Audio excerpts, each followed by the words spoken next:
Hello students, good morning all of you. Class 12 physics के हम 4 chapters complete कर चुके हैं। अभी हम चैप्टर 5 कंप्लीट करने जा रहे हैं। आई होप कि आप 4 जो चैप्टर हो चुके हैं उनको साथ साथ रीड कर रहे हैं और सभी वीडियोस आप साथ साथ देख रहे हैं। I hope so. नेक्स्ट जो हमारा चैप्टर है वो है अध्याय 5 और उसका नाम है विद्युत धारा। देखिए, जो स्टार्टिंग के 4 चैप्टर हैं आपके पाठ्यक्रम के, वो एक यूनिट का निर्माण करते हैं, एक इकाई है और उन चारों चैप्टर्स में आवेश स्थिर अवस्था में है और उस इकाई का जो नाम रखा गया है वो स्थिर वैद्युतिकी है। कारण क्योंकि आवेश स्थिर अवस्था में है, आवेश का मूवमेंट नहीं है, आवेश की गतिशीलता नहीं है, इसलिए इन चारों चैप्टर्स को एक यूनिट में रखा गया है। अभी हम जो नेक्स्ट स्टार्ट करने जा रहे हैं सेकंड यूनिट, चैप्टर 5, जिसका नाम है विद्युत धारा। धारा शब्द का अगर हम समझे अर्थ, तो धारा का अर्थ है प्रवाह। एक तरह से प्रवाह हो रहा है किसी भी राशि का, भौतिक राशि का एक स्थान से दूसरे स्थान पर समय के साथ प्रवाह होना, वो धारा कहलाता है। जल की धारा हो सकती है, किसी अन्य तरल की धारा हो सकती है। तो विद्युत धारा क्या है? विद्युत, जैसा कि इसके नाम से ही स्पष्ट है, विद्युत आवेश से संबंधित है, यानी आवेशों का प्रवाह। अगर आवेश समय के साथ एक स्थान से दूसरे स्थान पर प्रवाहित हो रहा है तो वहां विद्युत धारा का निर्माण होता है। उस प्रक्रिया को, उस प्रवाह को हम कहते हैं विद्युत धारा। करेक्ट? इसकी डेफिनेशन आप प्रीवियस क्लासेस में ऑलरेडी पढ़ चुके हैं, लेकिन फिर भी हम इसको रिवाइज कर रहे हैं। इसका मात्रा क्या होगा, ये किस प्रकार की राशि है, सदिश राशि है या अदिश राशि है, और इसकी जो परिभाषा है। सबसे पहले हम विद्युत धारा की परिभाषा को ही डिस्कस कर रहे हैं। यस, स्टार्ट करते हैं। विद्युत धारा,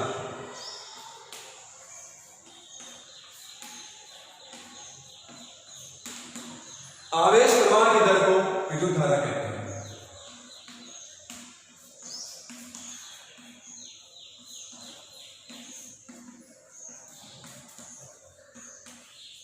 आवेश प्रवाह की दर को विद्युत धारा कहते हैं, इलेक्ट्रिक करंट कहते हैं।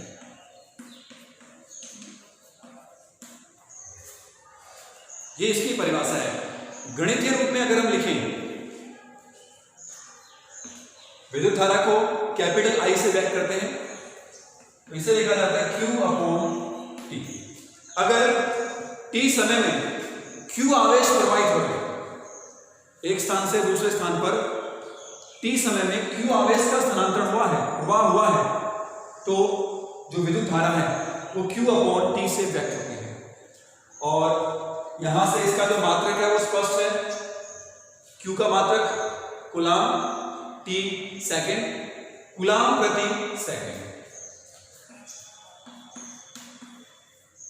परंतु इसका जो ऐसा ही मात्रक है वो होता है एम्पियर।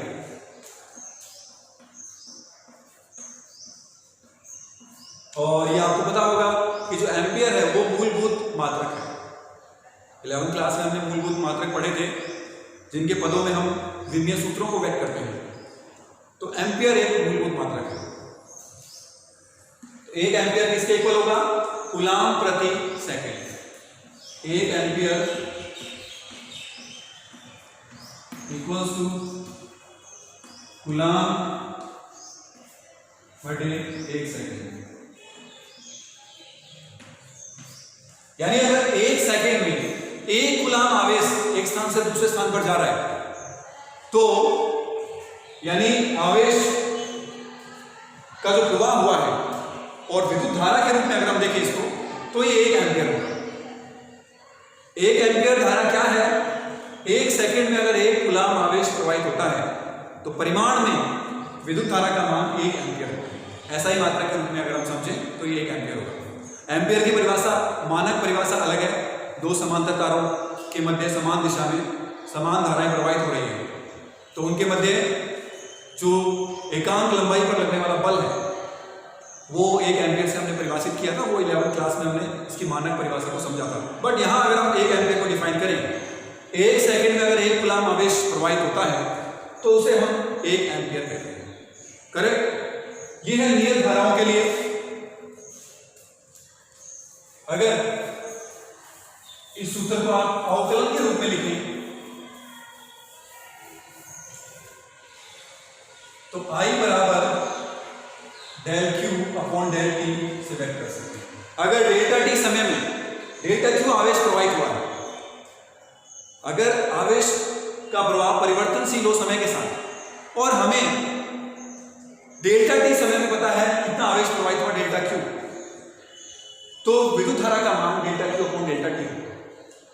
यदि डेल्टा T टेंड्स टू 0 है तो गणितीय परिकल्पना के अनुसार I इक्वल्स टू होगा dq अपॉन dt। तो ये सूत्र भी आपको पता होना चाहिए।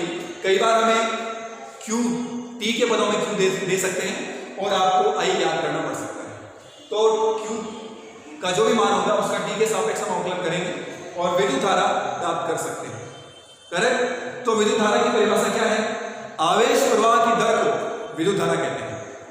विद्युत धारा का मात्रक SI मात्रक एम्पियर होता है और विद्युत धारा मूलभूत भौतिक राशि है। विद्युत धारा को मूलभूत भौतिक राशियों में सम्मिलित किया गया है। राइट? विद्युत धारा एक अदिश राशि है।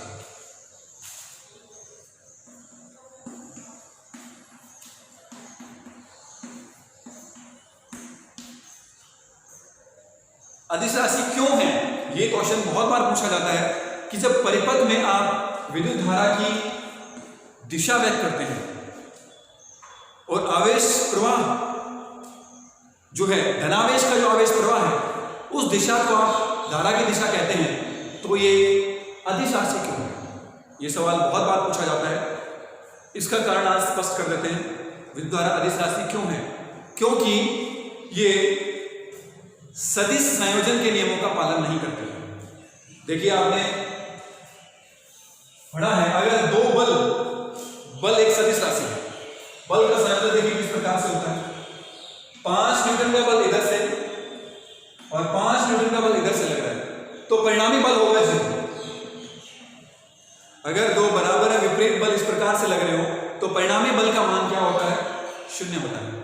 परंतु अगर विद्युत धारा की बात करें, अगर 5 एम्पियर की धारा इधर से और 5 एम्पियर की धारा इधर से आ रही है तो यहां जो धारा होगी वो 10 एम्पियर होगी, क्योंकि यहां से एकांक समय में मान लीजिए एकांक समय में 5 कूलाम आवेश आ रहा है, यहां भी एकांक समय में 5 कूलाम आवेश आ रहा है, तो 5 और 5 10 मिलेंगे, न कि एक दूसरे को निरस्त करेंगे। लेकिन यहां पर बराबर एवं विपरीत होने के कारण ये कोण 180 डिग्री है, तो यहां तो परिणामी बल 0 होगा, लेकिन यहां परिणामी धारा 0 नहीं होती है। इसलिए ये एक अदिश राशि है, क्योंकि सदिश संयोजन के नियमों का यहां पालन नहीं हो रहा है। अगर हम अलग दिशा लें, अगर इस प्रकार से 5 एम्पियर की धारा इधर से, 5 एम्पियर की धारा इधर से आ रही है, तो यहां से कुल धारा जो होगी वो 10 एम्पियर होगी।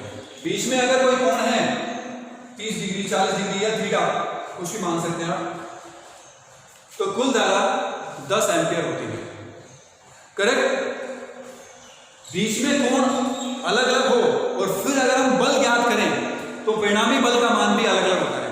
तो इस प्रकार आप समझ सकते हैं विद्युत धारा का जो संयोजन है वो सदिश राशि के संयोजन जैसा नहीं है, इसलिए विद्युत धारा एक अदिश राशि है। तो सीधा सा कारण इसका ये है कि ये विद्युत धारा अदिश राशि क्यों है, जबकि हम परिपथ में इसे सदिश के रूप में लिखते हैं, इसकी दिशा व्यक्त करते हैं, फिर भी ये अदिश राशि क्यों है? तो इसका उत्तर यही है कि विद्युत धारा सदिश संयोजन के नियमों का पालन नहीं करती है, इसलिए यह एक अदिश राशि है। और क्यों नहीं करती वो आप देख सकते हैं। उसको सदिश संयोजन के जो नियम है, बलों का एग्जाम्पल लेते हुए हमने ये एक्सप्लेन किया है।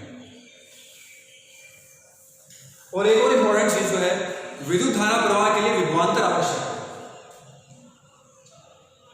विभवांतर आवश्यक है।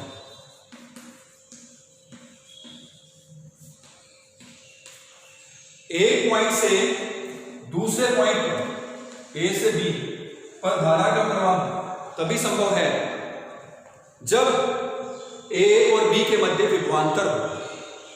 इस बिंदु पर विभव और इस बिंदु पर विभव अगर समान है तो धारा प्रवाह नहीं होगा।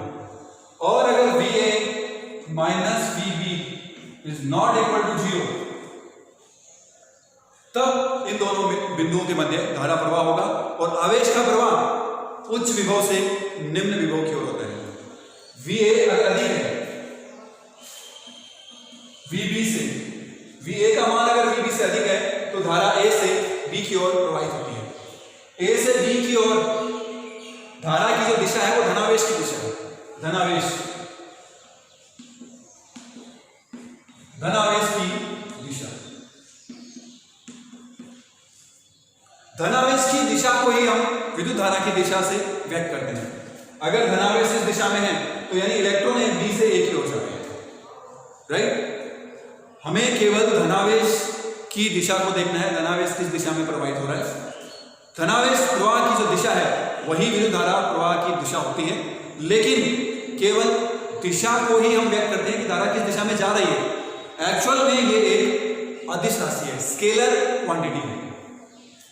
क्लियर? तो एक पॉइंट ये भी आपको पता होना चाहिए, दो बिंदुओं के मध्य अगर विभवांतर शून्य है, विभव का अंतर नहीं है, तो धारा प्रवाह नहीं हो सकता है, क्योंकि धारा प्रवाह के लिए विभवों का अंतर आवश्यक है।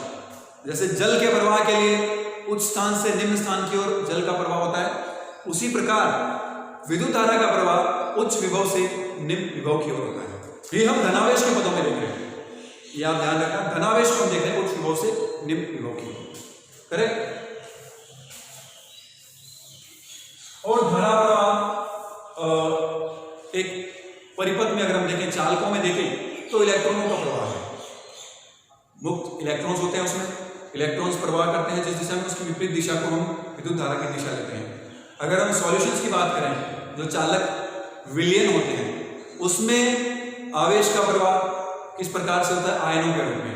वहां पर धन आयन और ऋण आयन गति करते हैं। एक और इंपॉर्टेंट पॉइंट आपसे पूछा जाए, क्या विद्युत धारा का प्रवाह निर्वात में भी संभव है? यस, विद्युत धारा का प्रवाह वैक्यूम में भी संभव है। एक वैक्यूम नली का एग्जांपल लें हम। वैक्यूम नली में कैथोड से एनोड की ओर इलेक्ट्रॉन प्रवाह करते हैं, तो ये जो प्रवाह है धारा का प्रवाह, आवेश का प्रवाह ही विद्युत धारा है। तो यहां निर्वात है, वैक्यूम नली के अंदर निर्वात है, फिर भी इलेक्ट्रॉनों का प्रवाह हो रहा है। तो ये भी आप इंपॉर्टेंट पॉइंट याद रखेंगे। यस, विद्युत धारा की परिभाषा, विद्युत धारा एक अदिश राशि है, विद्युत धारा का मात्रक एम्पियर, विद्युत धारा के प्रवाह के लिए विभवांतर आवश्यक है, और विद्युत धारा का प्रवाह निर्वात में भी संभव है, करेक्ट। तो ये परिभाषा थी विद्युत धारा की। नेक्स्ट हम डिस्कस कर रहे हैं विद्युत धारा घनत्व।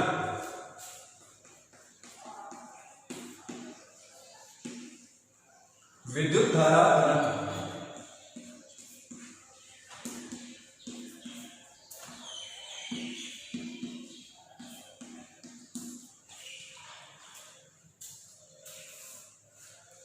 देखिए, घनत्व जब भी हम ऐड करते हैं किसी भौतिक राशि के साथ में, तो या तो वो एकांक आयतन के लिए है या वो एकांक क्षेत्रफल के लिए है।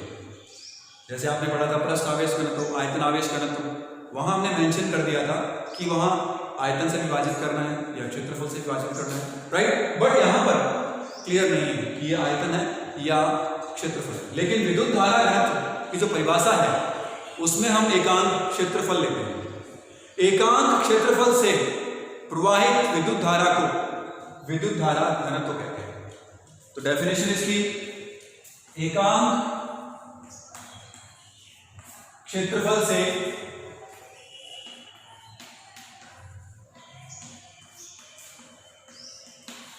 प्रवाहित विद्युत धारा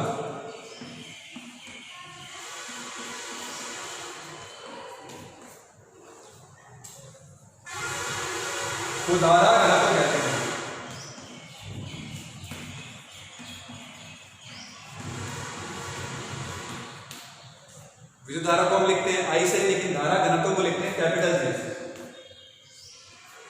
कैपिटल जे से व्यक्त किया जाता है ऑलवेज। क्या है परिभाषा? एकांक क्षेत्रफल से प्रवाहित विद्युत धारा को धारा घनत्व कहते हैं और इसे कैपिटल जे से व्यक्त करते हैं। मान लो आई धारा प्रवाहित हो रही है एस क्षेत्रफल से। एस क्षेत्रफल से अगर आई धारा प्रवाहित हो रही है तो धारा घनत्व होगा आई अपॉन एस। ये नियत धारा घनत्व के लिए एस क्षेत्रफल और आई क्या है? विद्युत धारा। तो एकांक क्षेत्रफल की जो धारा है उसे हम क्या कहते हैं? विद्युत धारा घनत्व।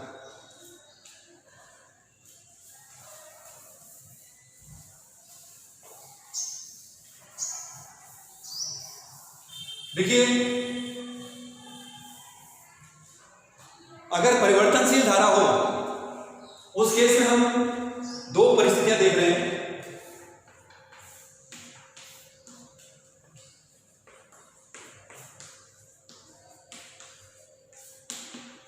अगर क्षेत्रफल ये डेल्टा एस की दिशा और ये डेल्टा आई प्रवाहित हो रही है, तो यहां जो विद्युत धारा घनत्व होगा वो delta I upon delta S होगा। आप देख सकते हैं यहां थीटा का मान 0 है। डेल्टा एस की दिशा कहां लेते हैं? तल के लंबवत। जैसे बोर्ड है, बोर्ड इस क्षेत्रफल की जो दिशा है वो इस दिशा में ली जाती है, तल के लंबवत ली जाती है।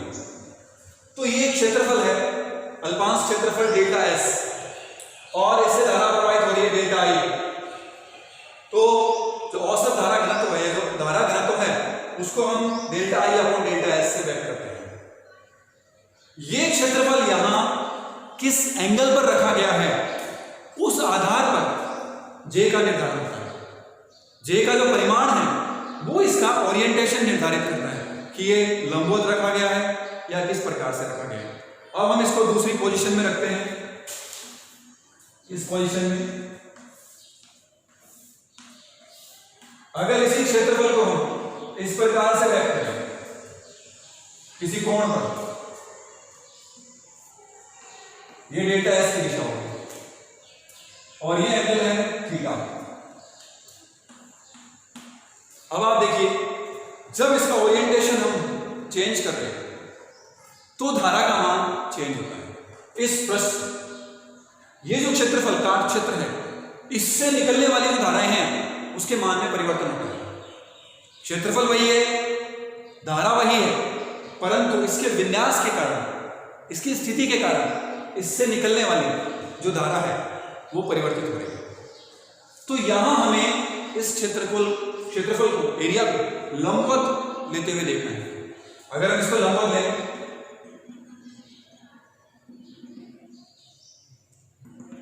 तो ये जो दिशा होगी वो delta S cos theta. Delta S इस दिशा में होगा डेल्टा एस कॉस थीटा। यानी आपके पास जो क्षेत्रफल दिया गया वो इस स्थिति में है, आपने इसे इस स्थिति में करके देखना है इस दिशा में। तो इसका जो ये घटक होगा वो डेल्टा एस कॉस थीटा होता है। पढ़ चुके हैं हम ऑलरेडी काफी बार, ये क्लियर है। तो अब आप क्षेत्रफल लेंगे वो डेल्टा एस कॉस थीटा लेंगे, न कि डेल्टा एस, क्योंकि एक्चुअल में जो धारा निकल रही है वो डेल्टा एस कॉस थीटा से निकल रही है। लंबवत जो क्षेत्रफल है उससे गुजरने वाली धाराएं देखनी है। तो यहां जो जे होगा वो होगा delta I upon delta S cos theta. इस रूप में इसे देखना है। क्लियर है? तो J equals to delta I upon delta S cos theta. यहां धारा घनत्व अलग है, यहां धारा घनत्व अलग है। यह विन्यास पर निर्भर कर रही है। इस कारण विद्युत धारा घनत्व एक सदिश राशि है। तो यह ध्यान रखेंगे, धारा घनत्व एक सदिश राशि होती है और विद्युत धारा एक अदिश राशि होती है। अब विद्युत धारा घनत्व की दिशा कहां होगी? धनात्मक आवेश जिस दिशा में प्रवाहित हो रहा है वही दिशा धारा घनत्व की दिशा होती है। अभी हम इसको डॉट प्रोडक्ट के रूप में व्यक्त करेंगे। आई जे और डीएस का डॉट प्रोडक्ट होती है। तो आप देखिए, डेल्टा आई अगर ये स्मॉल है, देखिए आप इस तरह से लिख सकते हैं delta I equals to J delta S cos theta. अगर हम इसको समाकलन करके लिखें संपूर्ण क्षेत्रफल के लिए, ये तो एक अल्पांश लिया है, संपूर्ण क्षेत्रफल के लिए, एरिया के लिए अगर हम इसको देखें तो ये समाकलन करना होगा आई इक्वल्स टू समाकलन डी आई, तो ये होगा जे, इसको आप लिख सकते हैं डी एस। अगर डेल्टा एस टेंड्स टू 0 है उस केस में इसको डी एस लिखा जा सकता है। तो यहां लिख दें इसको जे डॉट डी एस। तो विद्युत धारा का ये जनरल समीकरण प्राप्त हो गया हमें, I equals to J dot d S. ये पृष्ठ पर इसका समाकलन किया गया है। विद्युत धारा घनत्व का पृष्ठ समाकलन विद्युत धारा को व्यक्त करता है। तो ये इसकी जनरल डेफिनेशन है। ये सूत्र आपको पता होना चाहिए, I equals to J dot d S. Clear है? विद्युत धारा एक सदिश राशि होती है।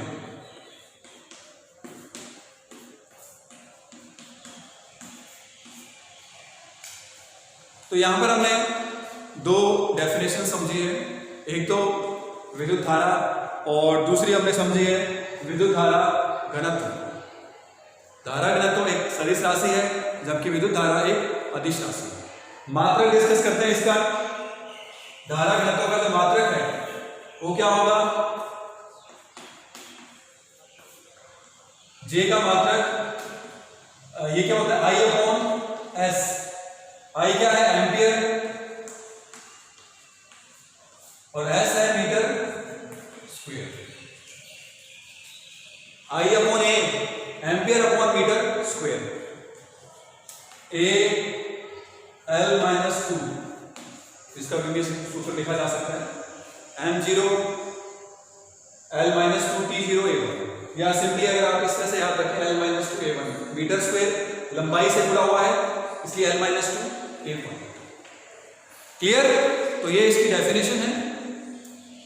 तो इस वीडियो के लिए इतना ही, और नेक्स्ट हम पढ़ेंगे चालकों में आवेश का प्रभाव। Okay, thank you.